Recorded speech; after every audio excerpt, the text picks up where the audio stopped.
네, 시청자 여러분 안녕하십니까. 행복한 경기의정 민생돋보기의 김준우입니다. 오늘도 경기도의회 소식으로 출발하겠습니다. 변함없이 홍연아 씨와 함께하죠. 안녕하세요. 네, 안녕하세요. 네, 오늘 첫 소식 어떤 내용인가요? 네, 오늘은요, 소식을 전하기에 앞서 네. 먼저 김준우 아나운서님 집에 오래된 물품 중에요. 네. 경기도의회와 관련이 있는 물품이 있다면 절대 버리지 마시고요. 네. 꼭 경기도의회에 접수해 주시기 바랍니다. 네, 도의회와 관련된 물품이요?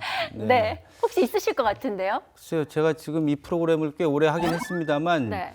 떠오르는 거는 도의원분들 명함밖에 없는데요. 네.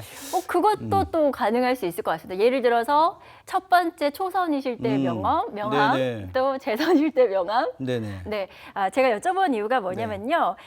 경기도 의회에서는요, 2022년 수원 광교 이전을 앞두고요, 도의회 의정과 관련한 체험형 역사 전시관 가칭 라키비움을 건립할 예정인데요. 네. 이곳에서는 제1대부터 10대에 이르는 경기도의회 역사와 의정 활동의 모습을 다양하게 체험해 볼 수 있는 공간이 마련됩니다. 네, 특히나 내년이면은 경기도청도 그렇고 도의회도 그렇고 이제 광교 신청사 시대를 맞게 되는데 뭐 이에 대한 준비 과정 이렇게 보면 되겠네요. 네, 맞습니다.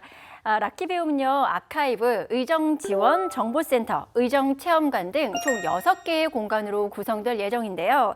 경기도의 역사를 한눈에 볼 수 있는 건 물론이고요.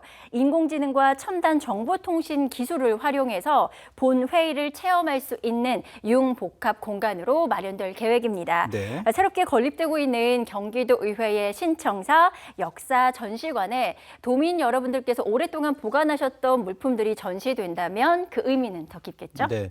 뭐 이를테면 의회 홍보관 정도 이렇게 생각하면 될 것 같은데 네, 그러면 맞습니다. 접수 마감 시한이라든가 아니면 접수 방법은 어떻게 됩니까? 네, 이미 지난 4월부터 접수가 진행되고 있었는데요. 네네. 수집 사료물은요, 공문서나 사진, 또 기념품 등 의정 관련 물품입니다. 접수는 아래 보이는 주소와 이메일로 신청해 주시면 되고요. 지난 4월 말 기준 벌써 130여 점이 기증됐다고 합니다. 네. 특히 전직 의원들의 자발적이고 적극적인 기증이 이어지고 있다고 하네요. 그렇군요. 네. 자, 경기도의회 의정과 관련된 물품들이 있다면 많은 분들과 공유하면 좋을 테니 좀 참여를 해 주시면 어떨까 그런 생각이 들고 이번에 다음 소식은 어떤 내용인가요? 네, 다음 소식은요. 지난 3일 경기도의회 청소년의회 교실이 열렸습니다. 이날 열린 청소년의회 교실은 올해 들어 11번째로 열린 회의였는데요.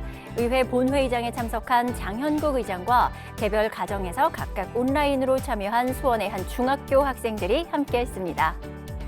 참여 학생들은 직접 선정한 주제를 각자 가정에서 발표하고 시청하는 이분 자유 발언을 비롯해 교복, 체육복, 혼용, 허용을 주제로 한 모의회의와 퀴즈 등 다양한 프로그램을 이어나갔습니다. 청소년의회 교실은 지난 4월 20일 시작해 상반기에 총 21회 운영을 목표로 추진 중인데요. 코로나19로 인해 직접 의회를 방문하지는 못했지만 학생들이 생활 속에서 느끼는 문제점을 다양한 관점에서 바라보고 또 해결 방안을 찾아가는 민주 시민 교육의 현장이라는 점에서 큰 의의가 있었습니다.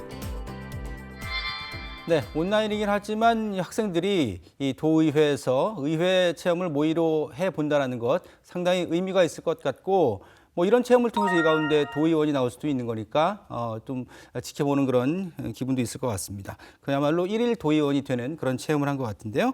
자, 다음 소식 살펴보죠. 네, 다음 소식은요.